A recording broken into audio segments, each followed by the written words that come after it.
देश प्रदेश टीवी देख रहे सारे दर्शकों का ते रेड एफएम सुनने वाले सारे ਸਰੋਤਿਆਂ ਦਾ ਸਵਾਗਤ। मैं अनुजा शर्मा ਤੇ ਜੇ ਗੱਲ ਕਰੀਏ ਕਰੋਨਾ ਵਾਇਰਸ ਦੀ, ਕਰੋਨਾ ਮਹਾਮਾਰੀ ਜਿਹੜੀ ਹੈਗੀ ਹੈ ਦੂਸਰੀ ਲਹਿਰ ਉਹਦੀ ਆਪਣੇ शिखਰਾਂ ਤੇ ਹੈ। ਲੋਕਾਂ ਨੂੰ ਬਹੁਤ ਸਾਰੀਆਂ ਦਿੱਕਤਾਂ ਦਾ ਸਾਹਮਣਾ ਕਰਨਾ ਪੈ ਰਿਹਾ ਹੈ। ਪਿਛਲੀ ਵਾਰ ਜਿਸ ਵਕਤ ਮਾਰਚ ਦਾ ਮਹੀਨਾ ਸੀਗਾ ਤੇ ਜਿਹੜੇ ਲੋਕਡਾਊਨ ਸੀਗਾ ਲੱਗਣਾ ਸ਼ੁਰੂ ਹੋਇਆ ਸੀਗਾ, ਤਦ ਵੀ ਲੋਕਾਂ ਨੂੰ ਬਹੁਤ ਸਾਰੀਆਂ ਦਿੱਕਤਾਂ ਦਾ ਸਾਹਮਣਾ ਕਰਨਾ ਪਿਆ ਸੀਗਾ ਤੇ ਹੁਣ ਦੁਬਾਰਾ ਉਹੀ ਸਿਲਸਿਲਾ ਸਾਹਮਣੇ ਆ ਰਿਹਾ ਆ। ਦੁਬਾਰਾ लॉकडाउन लगने शुरू हो गए आ, रात का कर्फ्यू लगना शुरू हो चुका आ, बहुत सारी चीज़ों दी रिस्ट्रिक्शन सानू देखने को मिल रही ने। अज असी जलंधर दे विच एक अजिहे परिवार दे नाल बैठे हाँ जिहड़े पिछली बार जिस वक्त 2020 दे विच मार्च दे विच लॉकडाउन पहली बार लगा सीगा, तद पहली अपने परिवार नाल जिस वक्त 3 दिन की छूट 26, 27, 28 मार्च की दिती गई सी, वो दिनों के दौरान अपने परिवार दे नाल अपने बच्चों के नाल पैदल यूपी सफ़र करन दा ਜਿਹੜਾ ਉਹਨਾਂ ਨੇ ਸਫ਼ਰ ਤੈਅ ਕੀਤਾ ਸੀਗਾ, ਉਹ ਆਪਣੀ ਸਾਰੀ ਜ਼ਿੰਦਗੀ ਉਹਨਾਂ ਨੇ ਕਿਸ ਤਰੀਕੇ ਨਾਲ ਉਹ ਸਫ਼ਰ ਤੈਅ ਕੀਤਾ ਔਰ ਉਹ ਸਫ਼ਰ ਆਪਣੀ ਜ਼ਿੰਦਗੀ ਭਰ ਕਦੀ ਭੁੱਲ ਨਹੀਂ ਸਕਦੇ।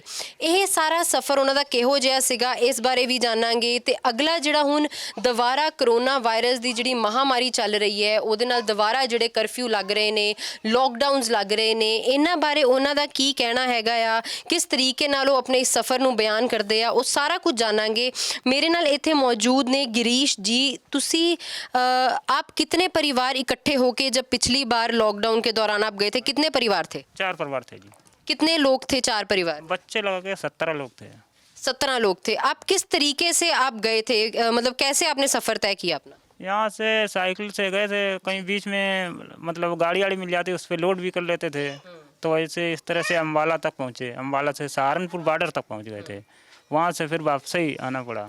अच्छा, आप वापस आना पड़ा। फिर आप गांव कैसे पहुंचे? फिर गांव ये जब छूट हो गई थी बाद में पहुंचे थे, फिर ट्रक से गए थे। क्या क्या दिक्कतें आपको झेलनी पड़ी जब आप यहाँ से जा रहे थे या जब लॉकडाउन शुरू हुआ था?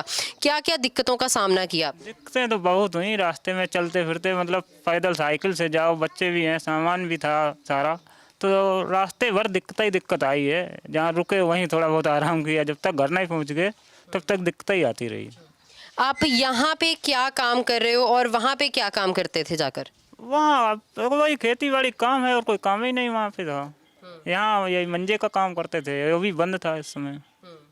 तो घर कैसे चला रहे हो? घर चलाने में क्या क्या दिक्कतें आ रही हैं आपको इस वक्त? अब जिस समय दिक्कत तो सारी है पैसे की, जब पैसा होगा तभी कोई दिक्कत नहीं होगी। काम तो चल नहीं रहा है तो दिक्कत तो है ही। और आप भी साथ में गए थे, आपने भी देखा, तो क्या चीज़ आपको लगी कि सबसे ज़्यादा मुश्किल आपके लिए क्या क्या चीज़ें आई? कहाँ कहाँ पे आपको मुश्किलों का सामना करना पड़ा? मैं यहाँ से गए साइकिल से, घर तक साइकिल से गए थे।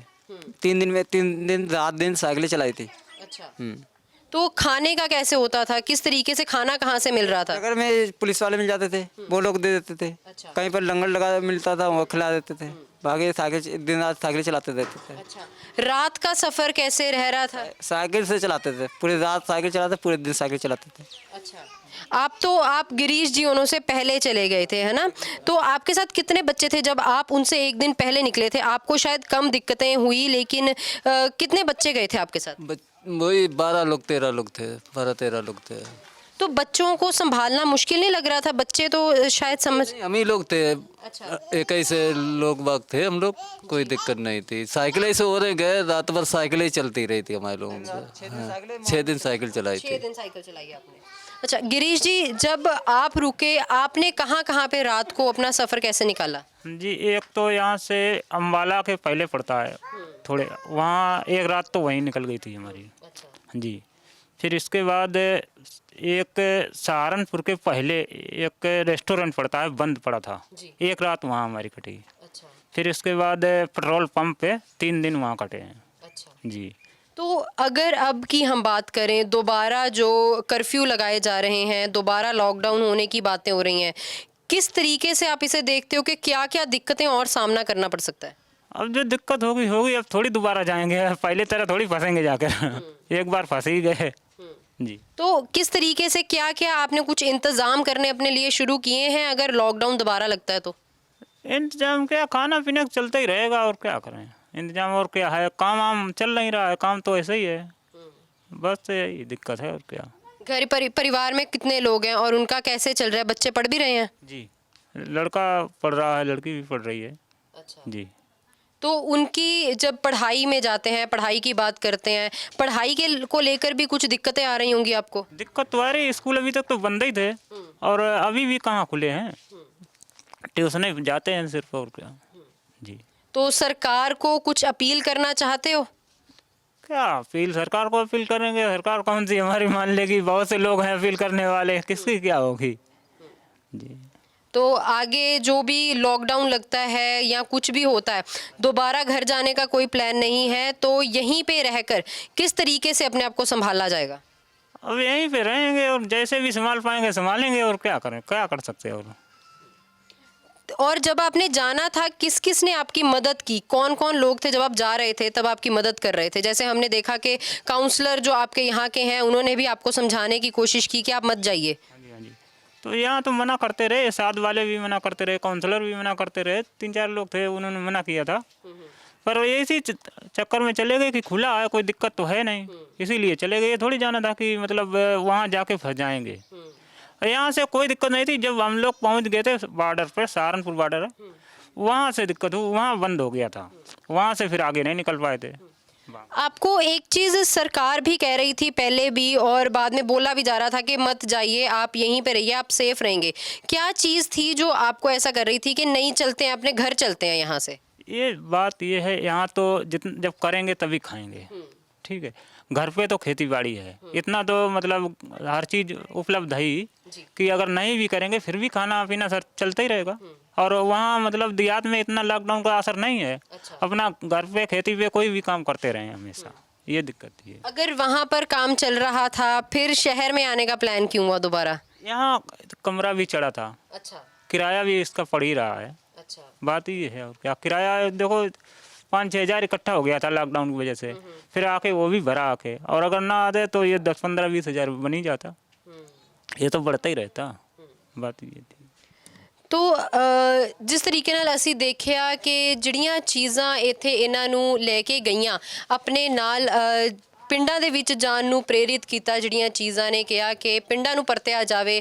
ਅੱਜ ਫਿਰ ਲੋਕਡਾਊਨ ਦੀ ਸਥਿਤੀ ਉੱਥੇ ਹੀ ਖੜੀ ਹੈ ਤੇ ਉੱਥੇ ਹੀ ਡਰ ਕਿਤੇ ਨਾ ਕਿਤੇ ਸਭ ਦੇ ਮਨਾਂ ਦੇ ਵਿੱਚ ਇਹੀ ਹੈ ਕਿ ਜਿਹੜਾ ਅੱਗੇ ਲੋਕਡਾਊਨ ਹੈਗਾ ਆ, ਕਿਸ ਤਰੀਕੇ ਨਾਲ ਉਹਨੂੰ ਪਾਰ ਕੀਤਾ ਜਾਵੇਗਾ, ਕੀ ਦਿੱਕਤਾਂ ਦਾ ਸਾਹਮਣਾ ਕਰਨਾ ਪਏਗਾ। ਲੇਕਿਨ ਲੋਕ ਹੁਣ ਇੱਕ ਵਾਰ ਲੋਕਡਾਊਨ ਨੂੰ ਸਹਿਣ ਤੋਂ ਬਾਅਦ ਹੁਣ ਕਿਤੇ ਨਾ ਕਿਤੇ ਤਿਆਰ ਹੋ ਚੁੱਕੇ ਨੇ ਕਿ ਕਿਸ ਤਰੀਕੇ ਨਾਲ ਇੱਥੇ ਰਿਹਾ ਜਾਵੇ। ਲੇਕਿਨ ਮੈਂ ਆਪਣੇ ਕੈਮਰਾ ਪਰਸਨ ਨੂੰ ਕਹੂੰਗੀ ਕਿ ਦਿਖਾਇਆ ਜਾਵੇ ਕਿ ਪਿੱਛੇ ਰਹਿਣ ਸਹਿਣ ਕਿਹੋ ਜਿਹਾ ਹੈਗਾ ਆ, ਕਿਹੜੇ ਹਾਲਾਤਾਂ ਦੇ ਵਿੱਚ ਇਹ ਲੋਕ ਰਹਿ ਰਹੇ ਨੇ, ਕਿੰਨੀਆਂ ਮੁਸ਼ਕਿਲਾਂ ਇਹਨਾਂ ਨੂੰ ਦੇਖਣੀਆਂ ਪੈਂਦੀਆਂ ਨੇ, ਕੀ ਚੀਜ਼ਾਂ ਦੇ ਵਿੱਚ ਕਿੱਥੇ ਇਹ ਗੁਜ਼ਾਰਾ ਕਿਸ ਤਰੀਕੇ ਨਾਲ ਕਰ ਰਹੇ ਨੇ ਆਪਣੇ ਘਰਾਂ ਦੇ ਵਿੱਚ। ਜਿੱਥੇ ਅਸੀਂ ਗੱਲ ਕਰਦੇ ਸੀਗੇ ਕਿ ਲੋਕਾਂ ਨੂੰ ਵਾਪਸ ਨਹੀਂ ਪਰਤਣਾ ਚਾਹੀਦਾ, ਉੱਥੇ ਗੱਲ ਇਹ ਵੀ ਹੈ ਕਿ ਪਿੱਛੇ ਜਿਹੜੇ ਲੋਕ, ਜਿਹੜੇ ਲੈਂਡਲੋਰਡਸ ਨੇ, ਉਹਨਾਂ ਨੇ ਕਿਰਾਇਆ ਪੂਰਾ ਲੈਣਾ ਆ, ਉਹ ਨਹੀਂ ਮੰਨਣਗੇ ਕਿ ਕਿਰਾਇਆ ਨਾ ਦਿੱਤਾ ਜਾਵੇ। ਜਿਵੇਂ ਇਹਨਾਂ ਨੇ ਵੀ ਦੱਸਿਆ ਕਿ ਜਿੰਨੇ ਦੇਰ ਇਹ ਆਪਣੇ ਘਰ ਯੂਪੀ ਦੇ ਵਿੱਚ ਰਹੇ ਨੇ ਤੇ ਉਨੇ ਦੇਰ ਇਹਨਾਂ ਨੂੰ ਰੈਂਟ ਪੈਂਦਾ ਰਿਹਾ ਹੈ ਤੇ ਇਹਨਾਂ ਨੂੰ ਭਰਨਾ ਵੀ ਪਿਆ ਹੈਗਾ ਆ।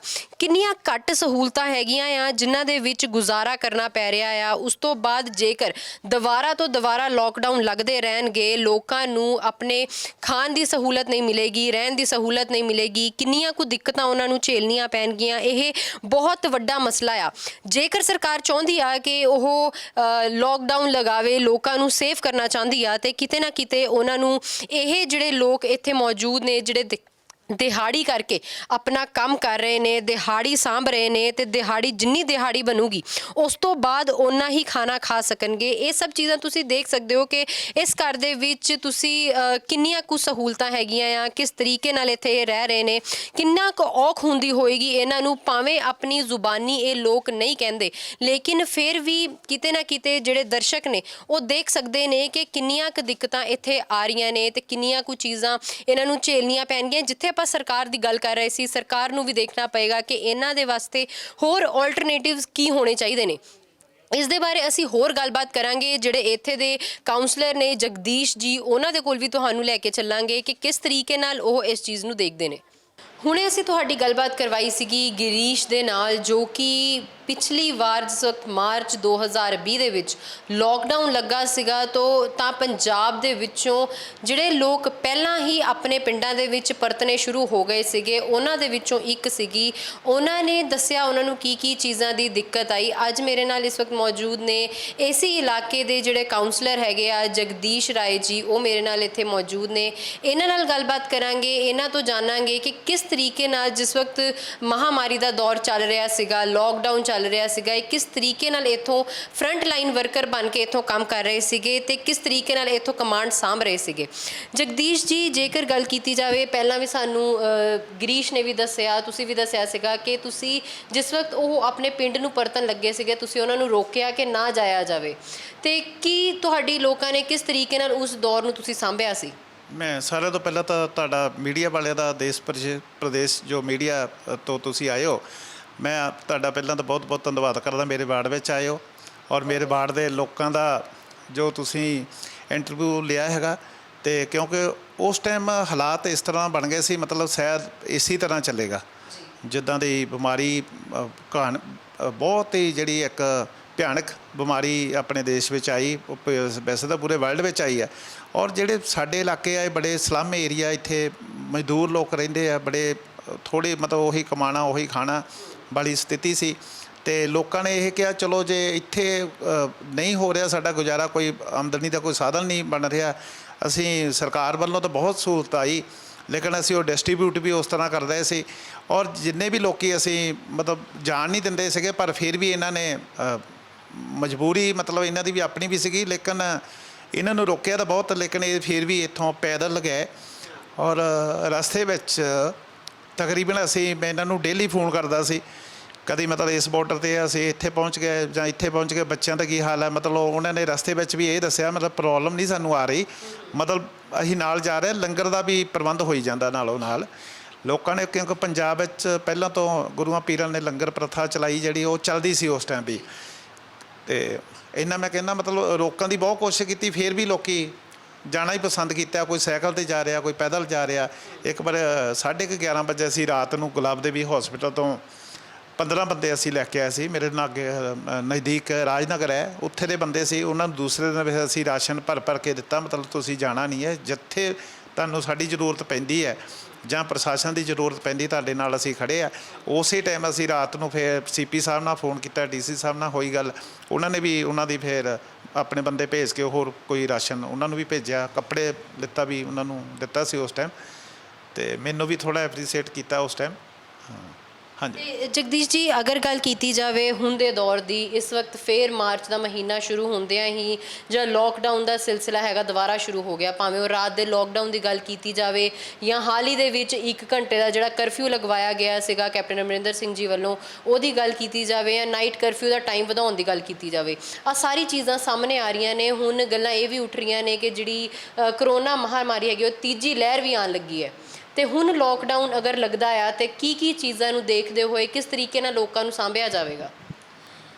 ਦੇਖੋ, ਲੋਕਾਂ ਦੇ ਵਿੱਚ ਵੈਸੇ ਪਹਿਲਾਂ ਨਾਲੋਂ ਜਦੋਂ ਪਹਿਲਾਂ ਬਿਮਾਰੀ ਆਈ, ਉਸ ਤੋਂ ਇਲਾਵਾ ਹੁਣ ਜਿਹੜੀ ਬਿਮਾਰੀ ਆ ਰਹੀ ਹੈ, ਤੀਸਰਾ ਜਿਹੜਾ ਪੜਾਅ ਕਹਿੰਦੇ ਆ ਰਿਹਾ, ਲੇਕਿਨ ਉਸ ਨੂੰ ਸਾਂਭਣ ਵਾਸਤੇ ਤਿਆਰੀਆਂ ਤਾਂ ਗੌਰਮੈਂਟ ਦੀਆਂ ਵੀ ਪੂਰੀਆਂ ਕੀਤੀਆਂ ਹੈਗੀਆਂ, ਲੇਕਿਨ ਲੋਕ ਵੀ ਸੁਚੇਤ ਹੋ ਗਏ ਪਹਿਲਾਂ ਨਾਲੋਂ। ਕਿਉਂਕਿ ਸਾਨੂੰ ਪਹਿਲਾਂ ਪਤਾ ਨਹੀਂ ਸੀ ਜਦੋਂ ਬਿਮਾਰੀ ਆਈ ਹੈ, ਕਿਉਂਕਿ ਮੇਰਾ ਆਪਣਾ ਸੀਗਾ ਇੱਕ ਮਾਰਸ਼ਲ ਟੀਮ ਮੈਂ ਬਣਾ ਲਈ ਸੀ ਪਹਿਲਾਂ ਹੋਰ ਕੰਮਾਂ ਵਾਸਤੇ, ਲੇਕਿਨ ਮੈਨੂੰ ਉਸ ਟਾਈਮ ਉਹ ਸਹਾਈ ਹੋਈ ਹੈ। ਮੇਰੇ ਜਿਹੜਾ ਅਸੀਂ ਆਪਣੇ ਵਾਰਡ ਵਿੱਚ ਕੀਤਾ, ਉਹ ਮੇਰੀ ਟੀਮ ਨੇ ਕੰਮ ਕੀਤਾ ਮੇਰੇ ਨਾਲ, ਪੂਰਾ ਅਸੀਂ ਕੀਤਾ। ਅਤੇ ਇਸੇ ਤਰ੍ਹਾਂ ਗੌਰਮੈਂਟ ਵੱਲੋਂ ਵੀ ਟੀਮਾਂ ਬਣ ਚੁੱਕੀਆਂ। DC ਉਸ ਟਾਈਮ ਬਰਿੰਦਰ ਸ਼ਰਮਾ ਜੀ ਸੀ, ਜਿਨ੍ਹਾਂ ਨੇ ਬੜੀ ਮਿਹਨਤ ਕੀਤੀ ਹੈ। ਆਪਣੇ ਭੁੱਲਰ ਸਾਹਿਬ ਸੀਗੇ, CP ਸਾਹਿਬ, ਇਹਨਾਂ ਨੇ ਮਿਹਨਤ ਕੀਤੀ। ਔਰ ਸਾਡੇ MLA ਸਾਹਿਬਾਨ, ਸਾਡੇ MP ਸਾਹਿਬਾਨ ਨੇ, ਮਤਲਬ ਗੌਰਮੈਂਟ ਵੱਲੋਂ ਕੋਈ ਕਸਰ ਨਹੀਂ ਛੱਡੀ। ਮਤਲਬ MLA ਨੂੰ ਵੀ ਜਦੋਂ ਸਾਨੂੰ ਜ਼ਰੂਰਤ ਪੈਂਦੀ ਸੀ ਕਿਸੇ ਵੀ ਚੀਜ਼ ਦੀ, ਉਹ ਸਾਨੂੰ ਅਵੇਲੇਬਲ ਹੋ ਜਾਂਦੀ ਸੀ। ਮਤਲਬ ਆਪਣੇ ਆਪ ਉਹ ਫੋਨ ਕਰਦੇ ਸੀ, ਅੱਜ ਕੋਈ ਚਾਹੀਦਾ ਤਾਂ ਨਹੀਂ ਭਾਈ, ਕੋਈ ਸਮਾਨ ਤਾਂ ਨਹੀਂ ਚਾਹੀਦਾ ਤੁਹਾਨੂੰ, ਬਣਾਉਣ ਵਿੱਚ ਕੋਈ ਤਕਲੀਫ ਤਾਂ ਨਹੀਂ, ਜਾਂ ਕੋਈ ਬੰਦਿਆਂ ਦੀ ਜ਼ਰੂਰਤ ਤਾਂ ਨਹੀਂ। ਮਤਲਬ ਇਸ ਤਰ੍ਹਾਂ ਜਿਹੜੀ ਹੁਣ ਫੀਲਡ ਵਿੱਚ ਹੈ, ਲੋਕਾਂ ਵਿੱਚ ਸੁਚੇਤ ਹੋ ਗਿਆ ਬਿਮਾਰੀ ਤੋਂ, ਕੀ ਆਪਾਂ ਬਚਾਅ ਵੀ ਕਰਨੇ ਆ ਔਰ ਲੋਕਾਂ ਨੂੰ ਆਪਾਂ ਸੁਚੇਤ ਵੀ ਕਰਨਾ। ਔਰ ਸਾਡੀਆਂ ਜਿਹੜੀਆਂ ਸਭਾ ਸੁਸਾਇਟੀਆਂ ਸੀ, ਜਿੱਦਾਂ ਸਮਾਜਿਕ ਵੀ ਧਾਰਮਿਕ ਜਥੇਬੰਦੀਆਂ ਸੀ, ਉਹਨਾਂ ਨੇ ਵੀ ਹੁਣ ਵੀ ਮਨ ਬਣਾ ਚੁੱਕੇ ਆ। ਮਤਲਬ ਜੇ ਬਿਮਾਰੀ ਆਉਂਦੀ ਤਾਂ ਅਸੀਂ ਉਹਦਾ ਟੱਕਰਾ ਕਰਨ ਲਈ, ਉਹਦੇ ਖੜ੍ਹੇ ਹੋਣ ਲਈ ਮੋਹਰੇ ਅਸੀਂ ਤਿਆਰੀ ਹੈ ਬਿਲਕੁਲ। ਉਸ ਟਾਈਮ ਨਵੀਂ ਬਿਮਾਰੀ ਆਈ ਹੈ, ਸਾਡੇ ਲੋਕਾਂ ਨੂੰ ਵੀ ਨਹੀਂ ਇੰਨੇ ਅਵੇਅਰਨੈਸ ਨਹੀਂ ਸੀ, ਲੋਕੀ ਡਰ ਗਏ ਸੀਗੇ ਬਹੁਤ ਜ਼ਿਆਦਾ।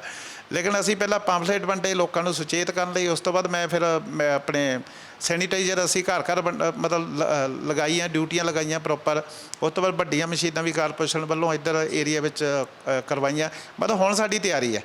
ਉਸ ਟਾਈਮ ਐਮਰਜੈਂਸੀ ਇੱਕਦਮ ਜਿਹੜੀ ਆਣੀ ਸੀ ਉਹ ਚੀਜ਼ ਨਹੀਂ ਹੈ। ਹੁਣ ਸਾਨੂੰ ਅਵੇਅਰਨੈਸ ਵੀ ਲੋਕ ਹੋ ਗਏ ਆ, ਮਤਲਬ ਬਚਣਾ ਵੀ ਕਿੱਦਾਂ ਅਤੇ ਆਪਾਂ ਲੋਕਾਂ ਦੀ ਹਿਫਾਜ਼ਤ ਵੀ ਕਿੱਦਾਂ ਕਰਨੀ ਹੈ, ਲੋਕਾਂ ਨੂੰ ਸੁਚੇਤ ਕਿੱਦਾਂ ਕਰਨਾ।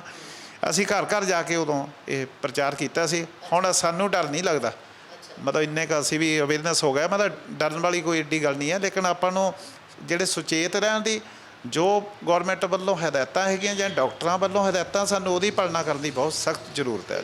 ਜਗਦੀਸ਼ ਜੀ, ਇੱਕ ਹੋਰ ਬਹੁਤ ਵੱਡੀ ਚੀਜ਼ ਹੈਗੀ ਹੈ ਕਿ ਅਗਰ ਹੁਣ ਜਿਹੜਾ ਗੱਲ ਕਰ ਰਹੇ ਨੇ ਲੋਕ, ਕਰੋਨਾ ਜਿਹੜਾ ਹੈਗਾ ਇੱਕ ਸਿਆਸੀ ਕਰੋਨਾ ਦਾ ਰੂਪ ਲੈ ਚੁੱਕਾ ਆ।